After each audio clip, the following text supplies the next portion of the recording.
Hey everyone, minasama konnichiwa, boku no channelへようこそ. Today I'm here to talk about I Am Cuba from 1964 by Mikhail Kalatozov. The first time I heard about this movie was a long time ago, when I was maybe middle school. My dad and me and my sister would rent lots of movies from Blockbuster to watch, a lot of which we wouldn't get around to. I would pick a couple, and so would my sister and my dad. I remember one time, him being born in Cuba, my dad got this movie called I Am Cuba.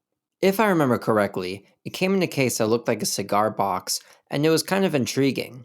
My dad saw it off by himself, as well as the documentary it came with, and raved about it. Although, judging by the title alone, I thought that it would be incredibly boring, and so I avoided the subject of the movie as much as possible. I wasn't into foreign movies at the time, but I was by the time I was in college, and so when I finally saw I Am Cuba and loved it, I remember the joy I had talking with my dad about it and gushing about all the amazing moments. But it wasn't just my dad who I wanted to talk with about this movie. I wanted all my friends in college to see it, which I'm pretty sure none of them had. In fact, I remember I was in film club at college, and I wanted to eventually lead it so I could get the chance to show this movie to everyone, among others, of course.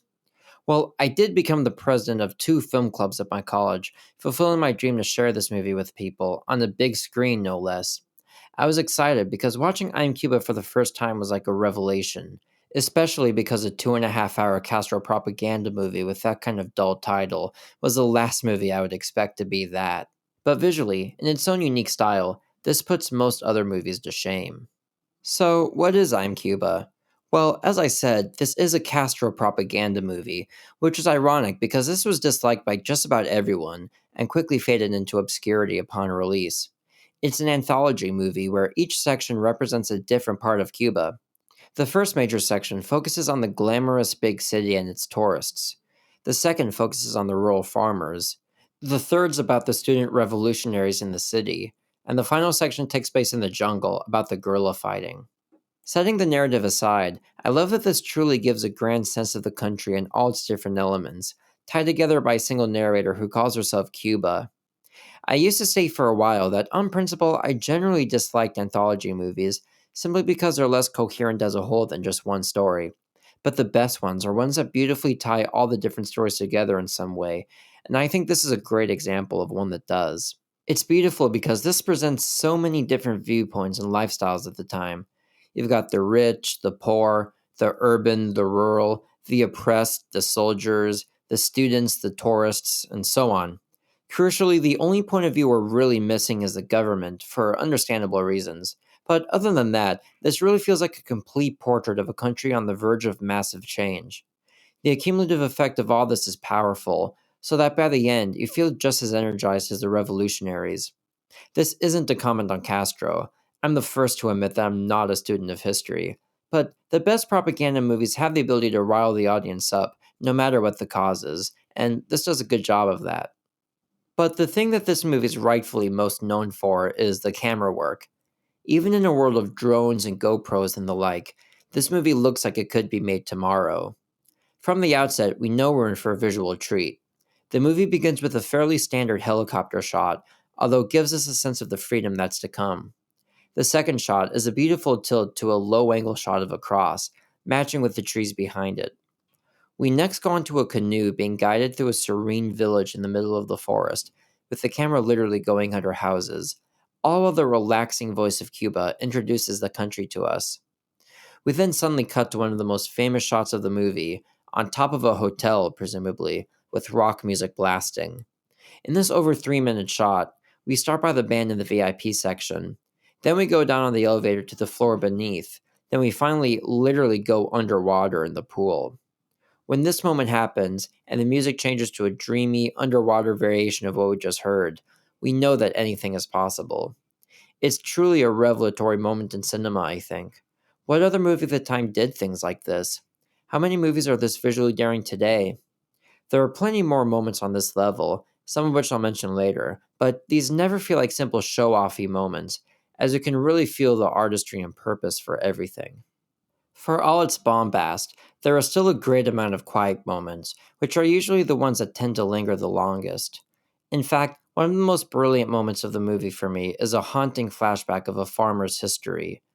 He's remembering his past in the rain, and rain literally soaks the screen as these images flash, while the quiet sounds of thunder and quiet music play. There are also plenty of times where there appears to be almost no sound at all. For example, there's a scene where a revolutionary gets shot off a roof. It's very dramatic as he falls to the ground, but when the body lands, the sound suddenly completely cuts out. There's another shot, which would be the highlight in any other movie, but here more or less blends in, where the camera slides down to the ground on wires, with only the sound of some dogs in the distance. But perhaps the most remarkable thing about this movie is that the amazing images never overwhelm the emotions of the stories. Rather, they enhance them. This isn't one of those movies where it's pretty to look at, but there's nothing to sink your teeth into. Rather, I think it's a very entertaining movie that most people could enjoy. If there is a dull stretch, I think it'd be the fourth and final story, which moves a bit too slowly and is a bit too bluntly propagandistic for my taste. But leading up to it, all the stories are really compelling. There are many potential favorite moments to choose from, but I'll try to limit myself. Firstly, I love the Loco Amor song at the beginning of the first story. The song's catchy, but the way it's shot is very dramatic, with a slow power and tension that also introduces the bar it takes place in. We get a break with Americans speaking in a hilariously ridiculous American accent, acting like they own the place. Then we cut back to finish the song. I always love a good musical interlude. The ending of the first story actually might be the most effective moment of the movie for me.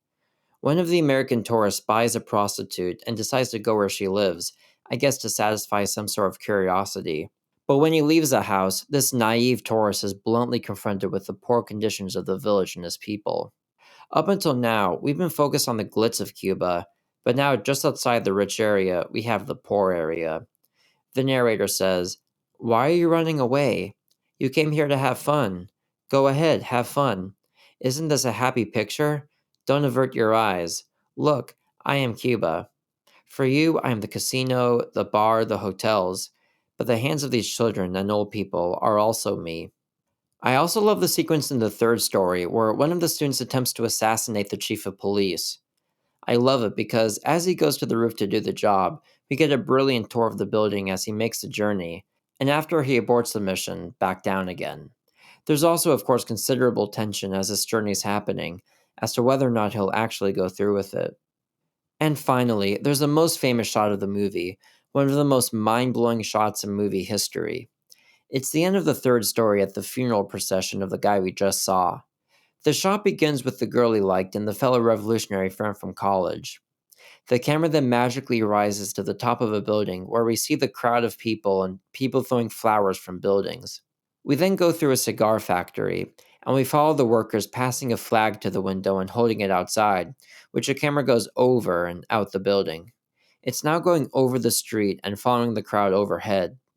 Even though today we can see the wires over the camera, the audacity and expertise to pull such a complicated shot like this off, especially back in 1964, is really awe inspiring. But in the end, what I love about I'm Cuba is how boldly and incredibly it's shot, combined with, despite its propagandistic nature, how it feels like a complete portrait of a whole country.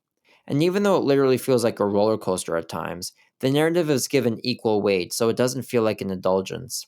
It's one of my 1000 favorite movies. Thanks for watching my video. ご視聴誠にありがとうございます. Have you seen I Am Cuba? Please let me know what you think in the comments. I think of all of my favorite movies as friends, and I think of my audience as friends too.